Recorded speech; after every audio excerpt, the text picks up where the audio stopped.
Boa noite, irmãos. Som, pronto. Boa noite. Que a graça e a paz do Senhor esteja com todos. Amém? Antes de passarmos para a mensagem, existe uma equipe que ela coloca as cadeiras propositalmente em determinados lugares para facilitar o trânsito em caso de emergência, precisarmos sair. Então, evitem tirar as cadeiras dos lugares, tá bom? Se ainda tiver alguém em pé, tem algumas cadeiras aqui. Se você tiver vergonha de passar no meio do pessoal, a gente conta até 5, fecha os olhos, aí você vai sem ninguém ver, tá bom? Aí você senta lá, porque eu sei que às vezes você chega um pouco atrasado, aí tem vergonha de passar na frente dos outros, né?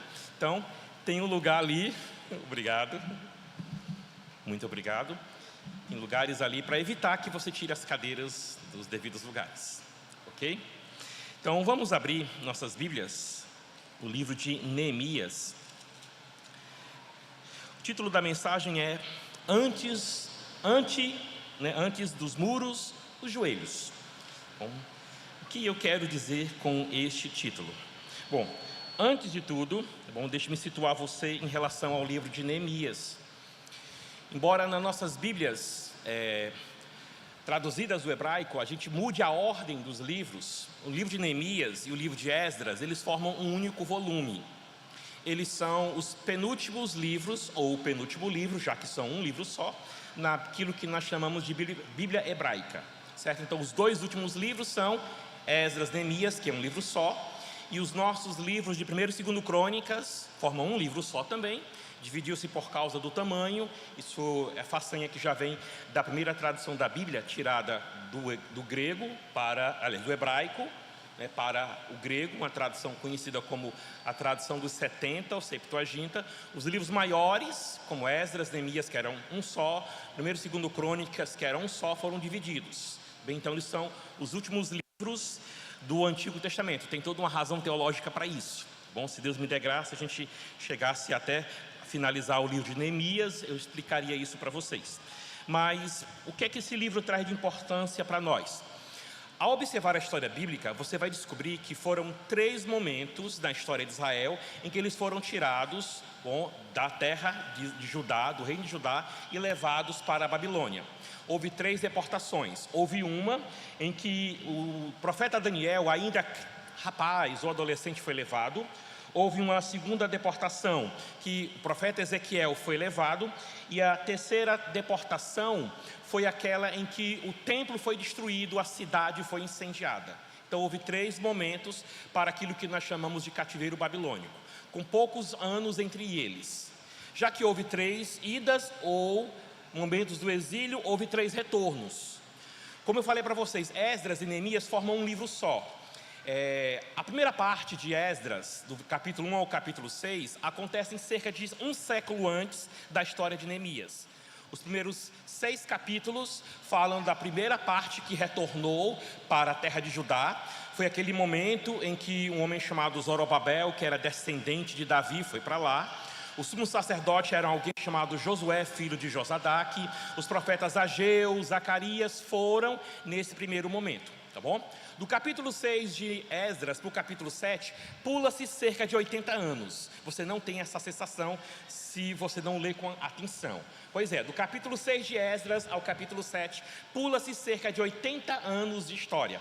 É o momento em que Esdras, depois de Ageu, Zacarias, depois de Zorobabel, Josué, filho de Josadaque, ele agora vai para Jerusalém para restaurar a vida espiritual. Cerca de mais ou menos uns 10 anos a 12 anos, vem agora Neemias, tá bom? Então a sequência que a gente tem basicamente é essa. Foram 3 idas para a Babilônia, então 3 retornos. O primeiro retorno com Zorobabel e os profetas Ageu e Zacarias. O segundo retorno, 80 anos depois, com Esdras. E cerca de 10 anos mais ou menos depois, vem Neemias com o retorno para restaurar os muros de Jerusalém, os muros da cidade. A primeira vez que você talvez leia Neemias, você pode pensar que Neemias está preocupado com tijolos, está preocupado com a muralha, mas não. Neemias, na verdade, está preocupado com as pessoas cujas raízes, cujas histórias estão ligadas lá. Ele vai dizer que é a cidade dos seus pais, mas também ele pensa naquela cidade como o local em que Deus havia escolhido para colocar o seu nome no templo de Jerusalém. E ele também pensa naquela cidade, nas pessoas que, conforme foi lido aqui, estavam padecendo, estavam sofrendo. Então, antes de Neemias pensar necessariamente na construção da cidade ou das cidades, Neemias se preocupava com esses 3 pontos: a memória que aquela cidade trazia para o povo de Israel, o local que Deus havia escolhido para ali o seu nome ser adorado, e também um bem-estar das pessoas pobres, das pessoas oprimidas, que estavam ali morando numa cidade sem muralhas, que era um grande perigo. Então, antes de pensar nos muros, Neemias pensava em todos esses detalhes. Se a gente pegar esses detalhes e mesclar num só, Neemias, na verdade, estava preocupado com o avivamento de Israel, ou com a restauração do povo. Quando Deus havia dito, através da boca do profeta Jeremias, de que o povo seria levado para a terra, uma terra estrangeira, para o reino da Babilônia, e lá ficariam 70 anos, padecendo, sofrendo, aos olhos do mundo minguando, mas aos olhos de Deus sendo tratados espiritualmente. Enquanto pessoas olham para o livro de Neemias e pensam que Neemias se preocupa com tijolos, com muros, Neemias se preocupa com o avivamento do seu povo. E não há avivamento se nós não andarmos de joelhos. Então, por isso, antes dos muros, Neemias preocupava-se com a vida espiritual do povo de Israel. Antes dos muros, Neemias preocupava-se com os joelhos. Daí, em Neemias, capítulo número 1, ele vai nos dar algumas lições sobre avivamento. Avivamento, conforme já foi falado em várias outras mensagens, tanto por mim como pelos demais pastores, não é barulho. Não é barulho. Convencionou-se, certo, pela imaginação, digamos assim, imaginário evangélico brasileiro, de que avivamento é barulho. Não, avivamento não é barulho, é transformação. E é isso que Neemias está preocupado. Antes dos muros, ele se preocupa com avivamento. Antes dos muros, joelhos. Bom, por que escolher então Neemias para falar um pouco sobre esse livro? Porque eu amo ler. Certo? Eu tenho mais ou menos 2.000 livros na minha biblioteca particular, certo? Então, eu brinco que enquanto meus colegas estavam preocupados em comprar tênis de marca, eu estava preocupado em comprar um livro para ler. Então, desde os meus 12, 11 anos de idade, eu venho formando a minha pequena biblioteca. Existe entre os meus livros um tipo de livro ou literatura que eu amo mesmo ler, que são memórias ou confissões de um autor. Você sabe o que é um livro de confissões ou de memórias? Bom, deixe-me falar para vocês o que é isso. Memórias literárias ou confissões literárias. Isso vai muito além do registro de eventos. Não é simplesmente alguém pegar um caderno e sair anotando o dia a dia dele. A arte chamada de memórias literárias, ela transforma a experiência pessoal de uma narrativa, que ela é cativante, que ela é inspiradora. Ele vai misturar isso com precisão da história e com a liberdade da literatura. O objetivo, normalmente, das memórias literárias é explorar a memória, a reflexão e a identidade de uma pessoa ou a identidade de um público. E dentro da tradição teológica, digamos assim, as obras chamadas memórias literárias que mais me marcaram, e acredito que boa parte dos que aqui também gostam de ler, entre eles nós temos o livro As Confissões, de Agostinho de Hipona. É uma obra que ele conta suas memórias, suas lutas, sua conversão e como Deus havia trabalhado nos primeiros anos da sua vida. Uma outra obra que é memória, que me impactou muito, é o diário de um missionário americano chamado David Brainerd, certo? O seu diário espiritual. Nessa obra, assim como a obra de Agostinho focaliza a graça de Deus em ação, e não apenas o que eu sofro, o que eu passo, mas mostra a obra de Deus naquelas pessoas, a obra de David Brainerd fala sobre as dificuldades que acompanham a nossa jornada da fé. Quando você acha que você é o primeiro que está sofrendo por ser cristão, é o primeiro que está lutando contra a sua velha natureza, quando a gente dá uma olhada nessas memórias literárias, nós descobrimos que outros sofreram antes de nós e descobriram coisas que nós precisamos descobrir. Talvez a terceira obra de memórias literárias que mais me tem impactado é O Segredo Espiritual, de Hudson Taylor.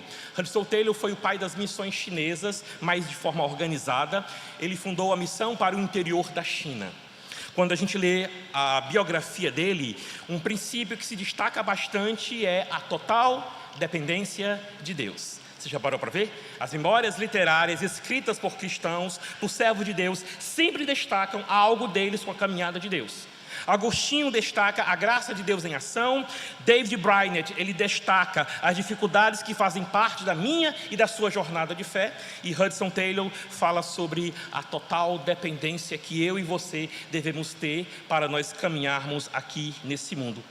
Olhando para Esdras, Neemias, e às vezes eu vou tratá-los como se fosse uma obra só, mas a pregação é em Neemias. Aqui nós temos um livro de memórias. As memórias literárias de Neemias, talvez originalmente escritas por ele mesmo, mas talvez depois editada e lançada como um livro por Esdras, é talvez o melhor exemplo de memórias literárias que nós temos nas Sagradas Escrituras. Como eu havia falado, são 2 livros para nós, mas quando os judeus leem, são um só. O tema desses 2 livros fala sobre a restauração do povo, da cidade e da fé de Israel após o exílio babilônico. Então lembra, Neemias não estava preocupado tão somente com muros, ele estava preocupado com a restauração do povo, ele estava preocupado com a restauração da fé. Isso é um outro nome para avivamento. Então, ante dos muros, os joelhos, buscar a Deus em oração. Nas memórias dos grandes servos de Deus, como a gente vê na história de Neemias, nós não temos apenas Neemias dizendo: eu enfrentei essa dificuldade, doeu nesse ponto, doeu naquele outro ponto. Não. Deus se revelou através da história do seu povo ou dos seus servos. Na caminhada de cada um dos filhos de Israel, conforme a gente vê no livro sagrado, a gente percebe Deus agindo. Ele é um Deus pessoal, é um Deus comunicativo. Ele é um Deus que se revelou através de histórias e a história do seu povo. E elas estão aqui para nos ensinar, inspirar e revelar como é que Deus continua agindo na vida das pessoas. Aqui em Neemias, como eu já havia dito, ele não fecha os ouvidos, ele não fecha os olhos para a dor do povo dele. Ele sente, chora, jejua, ora. Ele nos ensina que avivamento, que não é barulho, avivamento não nasce da indiferença, mas de corações quebrantados. Confesso que esse é um pouco uma preocupação que paira no nosso coração quando a gente vê nossa igreja crescendo. Não que crescimento seja ruim, mas como eu falei na escola dominical, e quem não está vindo para a EBD está perdendo grandes bênçãos quanto aos ensinos, nós já vamos chegar à faixa de quase os 400 membros. Estamos crescendo? Só podemos dizer que estamos crescendo, estamos experimentando um avivamento, se esse crescimento numérico refletir em crescimento no número de pessoas para servir. Porque senão, em lugar de crescimento, estaremos tendo inchaço. E inchaço é sinal de doença. Então, para nós crescermos na medida que Deus quer, e louvamos a Deus para que mais pessoas se juntem à nossa família Manaim, mas tanto as que já estão, quanto as que estão chegando, entendam, nós devemos estar aqui para servir. E nós só entenderemos como devemos servir a Deus se vivermos avivados pela palavra, vivermos avivados pelo Espírito. Por isso que eu escolho Neemias para falar hoje para vocês, porque Neemias, ele não inicia a sua missão com ferramentas ou com soldados, mas Neemias, antes dos muros, ele vê a necessidade de estar de joelhos. Ele vê a necessidade de buscar a Deus com lágrimas e oração. E é justamente isso que a gente vê nesse primeiro capítulo. Esse primeiro capítulo ele nos ensina que o verdadeiro avivamento começa no coração diante de Deus. Então lembra, antes dos muros, Neemias via o avivamento. Antes dos muros, Neemias via os joelhos dobrados que deviam estar na presença de Deus. Por isso, quando ele fala sobre avivamento, lendo os versículos 2 a 4, Neemias nos mostra que o verdadeiro avivamento, como Deus quer, ele começa com compaixão. Olha só, vamos reler, por gentileza, os versículos 2 a 4. Diz assim: Veio Anani, um dos meus irmãos, com alguns homens de Judá. Então lhes perguntei a respeito dos judeus que escaparam e que sobreviveram ao exílio, e a respeito de Jerusalém. E eles me responderam: os restantes, os que sobreviveram ao exílio e lá se encontram, lá na província, estão em grande miséria e humilhação. As muralhas de Jerusalém continuam em ruínas e os seus portões foram destruídos pelo fogo. Quando ouvi estas palavras, eu me sentei, chorei, lamentei por alguns dias, fiquei jejuando e orando diante do Deus dos céus. O que é que ele está nos ensinando aqui? Vamos destrinchar esse texto, tá bom? Vamos explicar melhor. Em primeiro lugar, Neemias está mostrando que ele sente a dor das pessoas que estão ao seu lado e até mesmo a dor das pessoas que estão distantes dele. Ele vai ser conhecido como aquele que vai estar segurando numa mão uma colher de pedreiro e numa outra a espada. Aí dá a ideia que ele está preocupado só em construção. Nós não estamos só preocupados em construção. Nós sabemos o quanto é bom, né? As irmãs já devem ter inaugurado o banheiro de vocês, parabéns. Vocês devem ter visto mais um vídeo incrível de como teria sido a queda das muralhas de Jericó, quando a gente vê o irmão Francisco derrubando, né? Eu vi a queda desse muro de cá, depois da de lá, tá bom? Então é bom, a gente vibra com construção, não é verdade? A gente vibra, mas a gente vibra mais ainda porque nós não estamos meramente construindo. Nós estamos procurando separar um espaço onde haja um certo nível de conforto, uma proteção contra o vento, contra a chuva, uma proteção, um nível de segurança mínimo para nós estarmos aqui e cultuarmos a Deus. Porque nós não fazemos construção aqui pensando em construção. Nós fazemos construção aqui pensando nas pessoas que Deus está trazendo, nas pessoas que Deus trará, nas pessoas que Deus está transformando e nas pessoas que Deus transformará através daquilo que é feito nesse ambiente.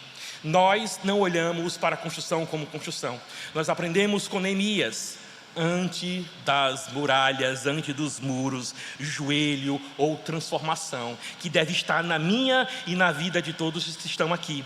Por isso lembra, avivamento, ele não nasce da indiferença, mas ele nasce de corações quebrantados. Então quanto mais vermos pessoas chegando, e quanto mais pessoas chegarem, juntem-se a nós em oração, pedindo que Deus use esse ambiente, os pastores, os presbíteros, os diáconos, cada líder de polo, como um meio, como um instrumento, como um vaso, para que mais pessoas sejam transformadas, e essa transformação chegue em outras pessoas, para que nós possamos chegar num espaço. Temos 500 cadeiras aqui, há poucas cadeiras vagas, mas que nós cheguemos ao ponto de que nem essas 500 cadeiras sirvam, e nem o espaço que nós nem terminamos ainda, não sirva para aquilo que Deus quer fazer entre nós.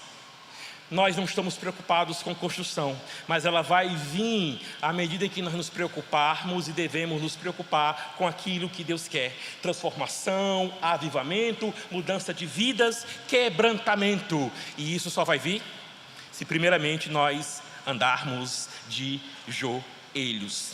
Então, pensando no que Neemias nos ensina, não existe avivamento se a gente não se importar com pessoas. Não existe avivamento, porque eu volto a dizer, avivamento não é barulho, é transformação, é o agir de Deus entre as pessoas. Não existe avivamento entre aqueles que não se importam com os outros. Por quê? Porque eles nunca serão instrumentos de restauração. Só são instrumentos de restauração aqueles que verdadeiramente se preocupam com os outros. Uma segunda lição que Neemias nos deixa aqui sobre o que é avivamento está nos versículos de número 6 a 7. Vamos ler, por gentileza. Ele diz: estejam atentos os teus ouvidos e os teus olhos abertos, para que atendas à oração do teu servo, que hoje faço diante de ti, dia e noite, pelos filhos de Israel, teus servos. Faço confissão dos pecados dos filhos de Israel, os quais temos cometido contra ti. Eu e a casa de meu pai pecamos. Temos procedido de forma totalmente corrupta contra ti, e não guardamos os mandamentos, nem os estatutos, nem os juízos que o Senhor ordenou. Avivamento exige que haja preocupação com a vida do outro, mas avivamento também exige que haja confissão. A confissão bíblica não é apenas abrir os lábios e dizer o que está acontecendo. Não é apenas abrir os lábios e balbuciar palavras de tristeza. Conforme nós podemos ver aqui, observando um pouco melhor o que o texto nos mostra, a verdadeira confissão que Deus usa para iniciar o avivamento, essa confissão não é acusação. Neemias poderia dizer: Senhor, eu estou aqui, eu sou fiel ao Senhor. Mas o povo que estava há cerca de 70 anos atrás, ou mais, aquele povo pecou. E é por causa daquele povo que nós fomos levados para o cativeiro na Babilônia. Senhor, eu sou um servo teu fiel. O povo que está sofrendo lá nas ruínas, eles que pecaram. Eles é que merecem estar lá. Neemias não faz isso. Neemias não acusa o povo de longe. Neemias se inclui entre aqueles que estão pecando contra Deus. Essa é uma marca muito, mas muito importante, que a gente vê na vida de Moisés, o grande intercessor, que nós vemos na vida aqui de Neemias, o grande intercessor, e também Daniel como exemplo de grande intercessor. Eles intercedem por aqueles que pecaram contra Deus, mas eles não criam aquele abismo dizendo: eles pecaram e eu não. Isso é um problema até mesmo quando a gente tenta resolver problemas interpessoais.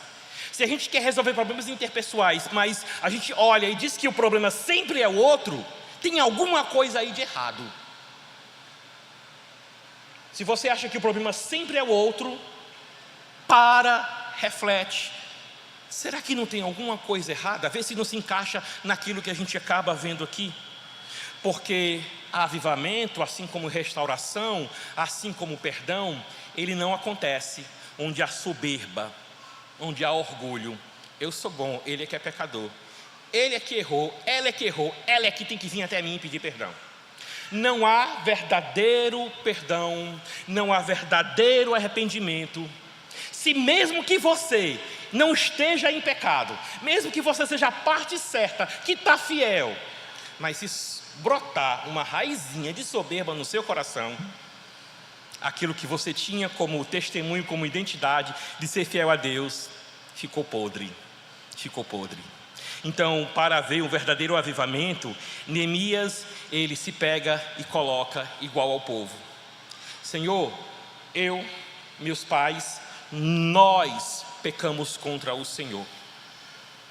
É isso que Moisés faz quando intercede pelo povo, quando o povo deixa de servir a Deus e peca adorando o bezerro de ouro. É isso que Daniel, alguns anos antes daqui de Neemias, faz do mesmo jeito. Quando a gente procura erros da vida de Daniel, eu sei que ele pecou, a gente vai entrar na mesma situação daqueles que tentaram achar alguma coisa no capítulo lá em que ele é jogado na cova dos leões, e ninguém achou uma falta em Daniel. Nós sabemos que ele tinha falta, nós sabemos que ele era pecador, como nós sabemos que nós somos pecadores. Mas um fato interessante que a gente vê na vida de Moisés, de Neemias e de Daniel, é que quando eles intercedem pelo povo, eles se aproximam e sentem a dor daqueles com quem eles estão lidando, a quem eles estão intercedendo. Aí eu queria, certo? Nós temos um ministério de aconselhamento na igreja, de discipuladores aqui na igreja. Bom, quero agradecer aos irmãos. Assim como muita gente acha que o ministério pastoral é só chegar aqui, pregar 40 minutos e acabou, certo? A gente tem mais coisas que é feito nos bastidores do que aquilo que vocês veem. Os nossos irmãos que têm aconselhado, e se você chegar aqui, basicamente tem aconselhamento todo dia nessa igreja. Se você for um bom observador, quando terminou a EBD, antes de começar o culto, a gente vê irmãos se aconselhando com os outros e irmãos orando um pelos outros. Se você for um bom observador, quando o culto terminar, a gente vai conversar, vai juntar os adolescentes de um lado, os jovens do outro, os casais com filhos, sem filhos de um lado. Mas se você procurar hoje, você vai ver em um ou outro canto, um irmão com outro irmão, uma irmã com outra irmã, orando, um deles buscando aconselhamento espiritual com o outro, procurando sentir a dor do outro, procurando saber como é que pode ajudar o outro. Irmãos, eu glorifico e agradeço a Deus por vocês, conselheiros, conselheiras, que muitos irmãos não estão vendo o que vocês estão vendo, mas Deus está vendo. No momento em que vocês se aproximam daqueles que precisam, sentem a dor, choram com eles, confessam com eles os seus pecados, cremos que Deus está usando vocês como Deus usou Neemias aqui. Para haver verdadeiro avivamento, precisa sentir a dor do outro. Para haver verdadeiro avivamento, precisa haver confissão de pecados, precisa-se buscar auxílio espiritual e precisa-se, principalmente, deixar-se ser ensinado. ser ajudado. Não dá para a gente salvar uma pessoa que está de braços cruzados, se afogando no mar. A gente joga algo para ele pegar, mas ele está de braços cruzados. Então, além de nós termos pessoas que estão tentando te ajudar, deixe ser ajudado. Deixe ser ajudado. Em outros capítulos mais adiante, eu tenho uma pregação nesse livro aqui de Neemias, que eu chamo Não Transforme Bênção em Maldições. Porque quando Deus te dá aquilo que a gente chama de bênção, isso deve te transformar em um ser agradecido a Deus. Bênçãos vêm para nós nos tornarmos agradecidos a Deus, e bênçãos vêm para nós crescermos espiritualmente. Mas se você pega as bênçãos que Deus tem te dado e pacientemente, como aquela figueira, como aquela videira que não estava dando fruto, foi procurado lá, não se achou num ano, no outro, no terceiro ano tentaram cortar, o agricultor disse: não, deixa mais um tempinho aí, eu vou cuidar, eu vou podar, eu vou colocar tudo que é necessário para ver se tem fruto, e se no próximo ano não der fruto, a gente corta. Cuidado, você pode estar se parecendo com essa árvore que teve todo um cuidado e no final das contas não deu fruto. É preciso também deixar-se ser ensinado. Neemias está procurando sentir a dor, Neemias está confessando os seus pecados, ele vai levar ao povo ajuda, mas tem um momento mais adiante. Criou expectativa? As pessoas pegam as bênçãos que Deus está dando através de Neemias, e em lugar de se tornarem gratos a Deus e de usarem isso para crescer espiritualmente, aquelas bênçãos são usadas para eles pecarem. E bênçãos, quando não são usadas para glorificar a Deus, bênçãos podem virar maldições. Não deixe bênçãos virarem maldições. Seja grato a Deus e deixe ser transformado pelo poder da palavra. Neemias está se tornando aquele que Deus vai usar.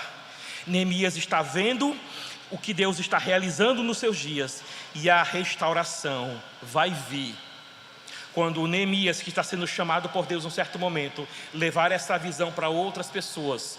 Outras pessoas verão as suas falhas, confessarão os seus pecados, haverá mais confissão, haverá mais transformação, e nós veremos Deus realizando um avivamento nos dias de Neemias.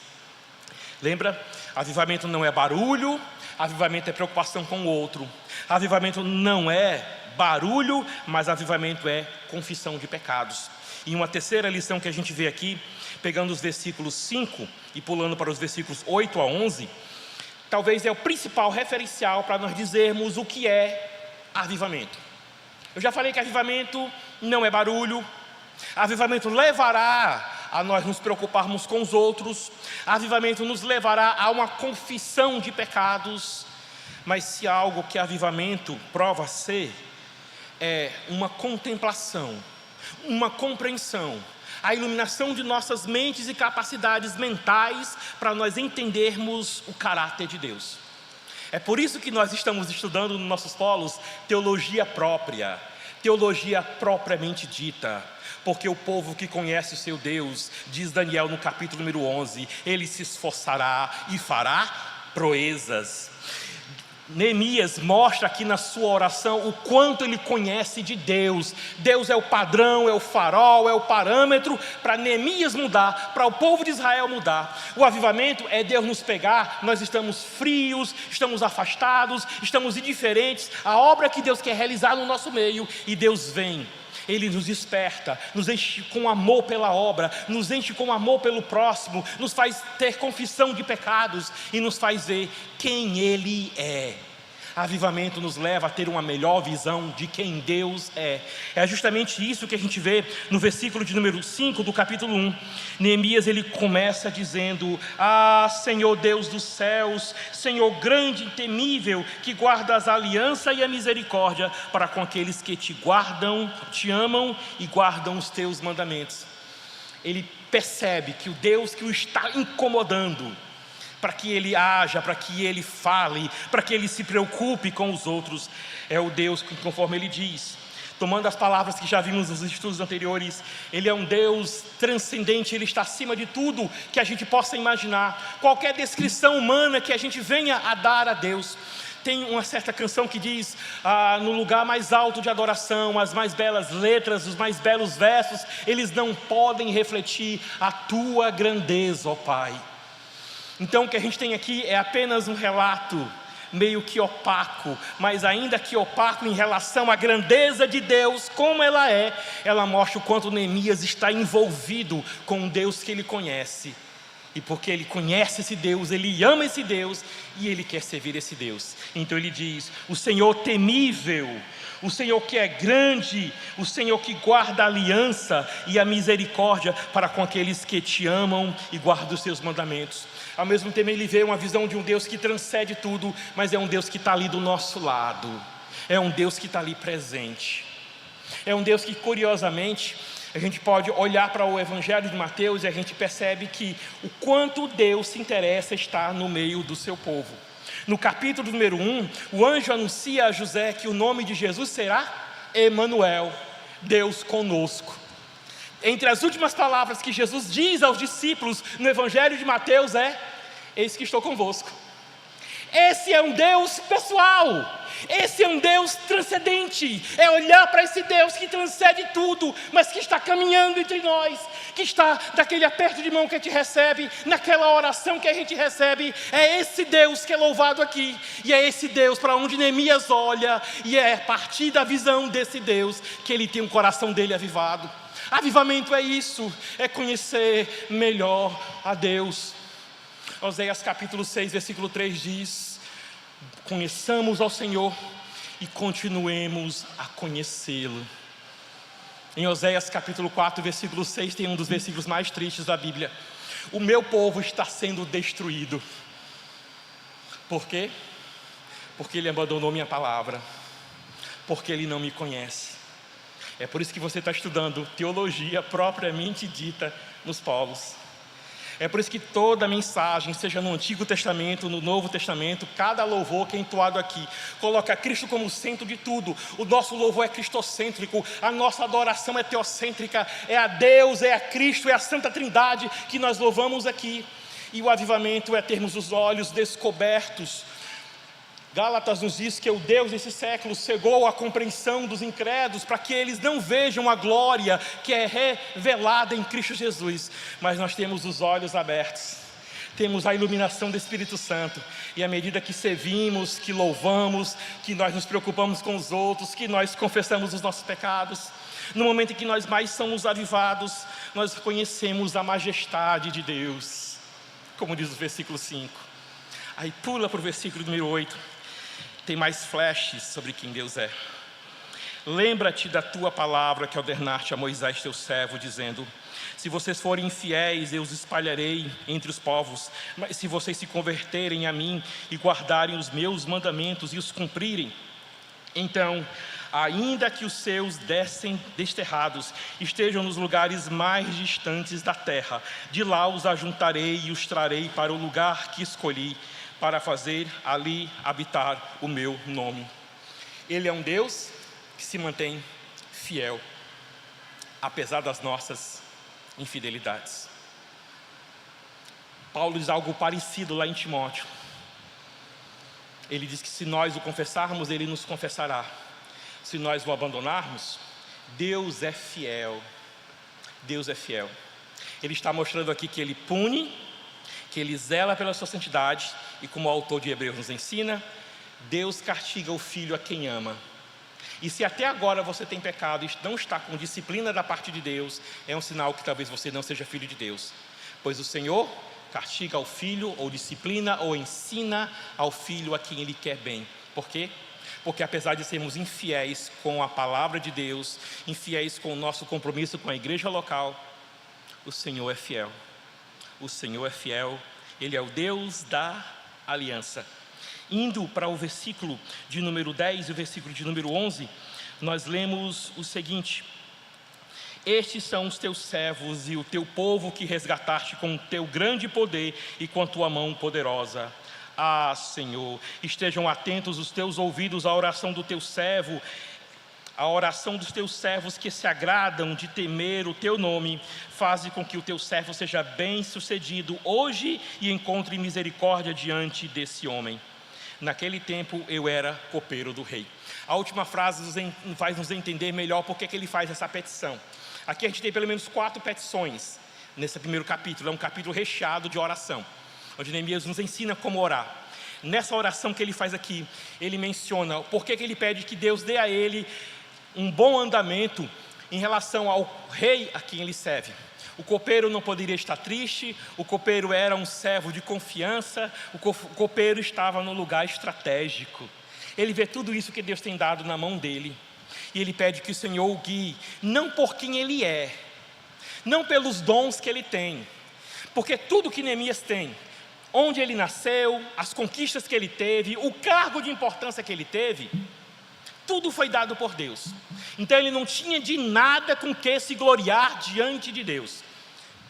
Então o que ele faz? Ele se humilha, olha para a sua situação, para o avivamento que é necessário no meio do povo de Israel, e diz: Senhor, eu sei que o Senhor quer agir no meio do teu povo.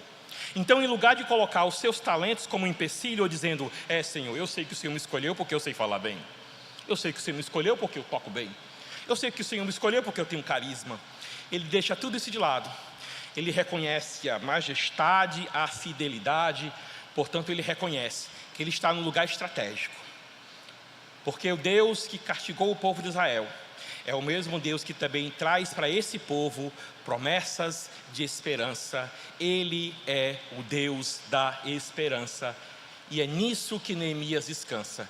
Descansa que o Deus que conduziu todas as coisas até aqui o colocou no lugar estratégico, para que ele de algum modo louve o nome do Senhor, e ele venha a ser um instrumento, um vaso, para que Deus haja no meio do seu povo.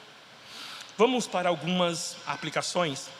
Eu dividi as aplicações em aplicação pessoal. O que você, que já é membro da Manaim, e você que está chegando e vai se tornar membro da Manaim, e vocês que estão congregando e pensam em se tornar membros da Manaim, veja como vocês podem ser usados por Deus para que essa igreja cresça e não incha. Para que essa igreja, ao crescer numericamente, venha crescer também no uso de dons e talentos aqui para a glória de Deus. Então, a primeira aplicação que eu faço é a aplicação pessoal. Examine seu coração. Você chora diante da miséria espiritual e material das pessoas ao seu redor? Ou será que você vive anestesiado em uma bolha de conforto?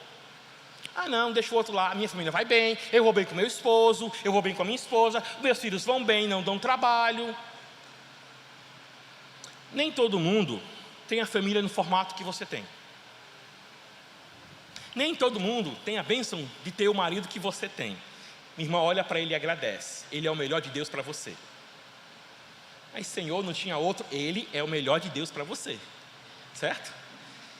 Maridos, reconheçam que a gente não merece a esposa que tem, como ela é uma bênção em nossas vidas. Nem todo mundo tem a bênção de ter a família que você tem. Mas Senhor, por quê?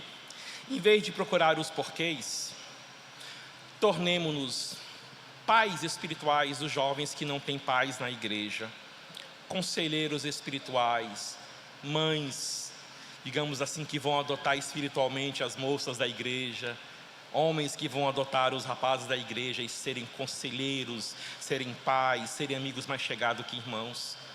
Há tantos Eliseus aqui precisando de Elias, e há tantas Rutes que precisam de Noemi e vice-versa aqui na igreja. Então, que você seja um instrumento que Deus vai usar para ver a dor do outro e agir como instrumento de Deus na vida desse outro. Uma aplicação para todos nós como igreja. Uma igreja que busca avivamento, ela sai da indiferença. Então não adianta a gente chegar aqui a 500, a 1000 membros, se só 10% está trabalhando. E quando eu digo, não é para você vir aqui e se apresentar, ou cantar, ou pregar, não. Existem muitos ministérios que são feitos, como eu falei, nos bastidores. A gente louva as irmãs do departamento da diaconia da oração, como elas sustentam os braços dos pastores, dos presbíteros, dos diáconos, dos conselheiros aqui. Mais ou menos quando Josué estava lutando, Moisés intercedendo, Arão de um lado, que era cunhado de Arão do outro, segurando as mãos de Moisés, enquanto ele intercedia pelo povo. Obrigado, diaconia de oração, pelo suporte que você tem sido para a vida dos presbíteros dessa igreja.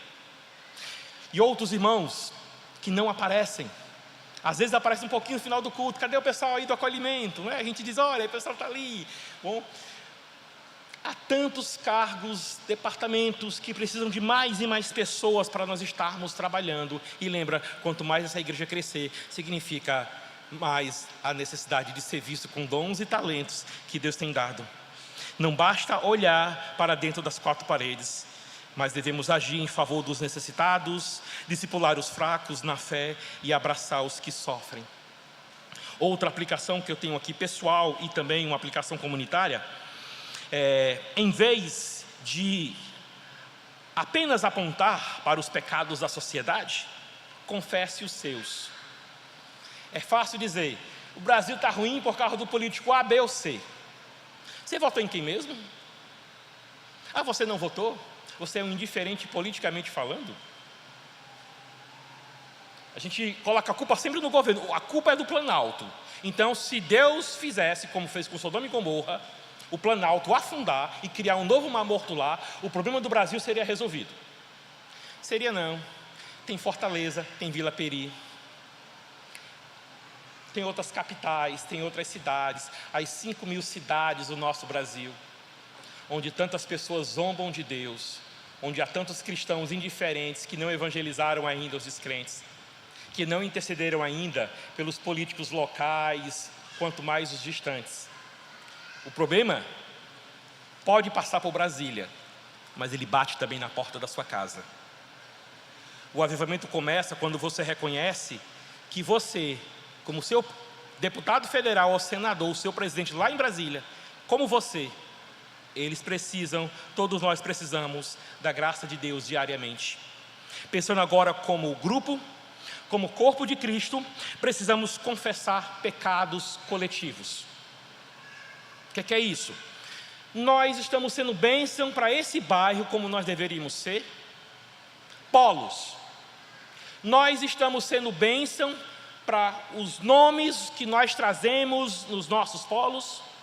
Eu falo pelo meu, Parque Santa Rosa. Será que nós estamos sendo bênçãos no Parque Santa Rosa e nos bairros circunvizinhos como deveríamos ser? Então, como a gente se envolve, como a gente peca. Existe muitas vezes nas nossas igrejas o orgulho denominacional, a frieza no culto, a negligência com os pobres, a falta de amor fraterno.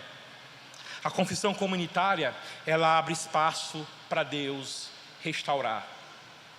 Pergunta para o pessoal aí, no Departamento de Misericórdia, como às vezes é difícil a gente fechar uma conta para um remédio, ou fechar a ajuda para a cesta básica de uma pessoa que está necessitando. Como nós estamos agindo comunitariamente? Busque as nossas diaconias. Vocês vão descobrir o quanto nós precisamos de mais pessoas para estarem servindo.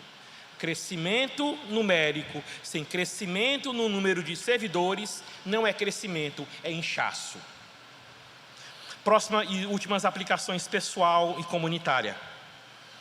Se sua esperança, ela não deve estar na sua performance espiritual. Pastor, graças a Deus, eu leio a Bíblia todo ano. Pastor, eu passo mais de 15 minutos orando de joelho. Amém, irmão.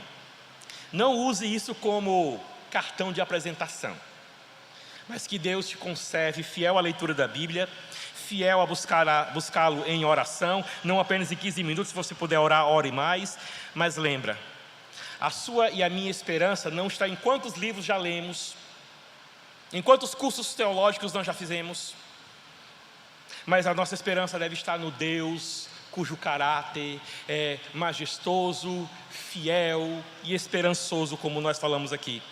Ele é grande, e Ele é temível, e Ele é gracioso. É por isso que eu e você podemos confiar, ao lermos diariamente, semanalmente, anualmente as Escrituras, a dedicarmos tempo para nós orarmos, seja sozinhos, seja nos polos, seja nos PGs, seja com o cônjuge. Então tudo que a gente tem está ligado ao caráter fiel de Deus, e não naquilo que nós somos, ou naquilo que nós podemos fazer. E na última aplicação, eu sei que vocês ainda estão vendo a terceira e a quarta, eu já estou na quinta e sexta, a última, tá bom? A última aplicação comunitária é: a igreja não deve medir seu futuro pelo tamanho de seus recursos. A gente sabe o quanto a gente tem, né? Guardado para a glória de Deus. Sabemos o quanto temos feito aqui, e o sonho, está ali o nosso presidente, nossa presida, né? O quanto a gente sonha em realizar mais coisa. A nossa esperança não está naquilo que a gente pode medir com nossos recursos, mas na fidelidade do Deus que nos trouxe até aqui. Eu lembro quando o pastor Iago disse, quando ele chegou na igreja, havia 42 irmãos como membros da igreja. Hoje esse é o número de crianças que nós temos no culto infantil. Glória a Deus!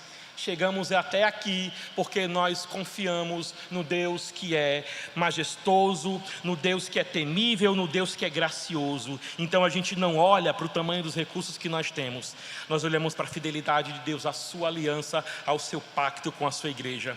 Porque mesmo em tempos de oposição e escassez, como a gente vai ver futuramente em outras mensagens, vamos aprender a reconhecer e a dizer, como Esdras falou, como Neemias falou, foi a boa mão do nosso Deus que nos trouxe até aqui. Foi a boa mão do nosso Deus que garantiu que até hoje essa obra não falhou, e é a boa mão do nosso Deus que vai permitir que essa igreja continue para a honra e a glória do Senhor.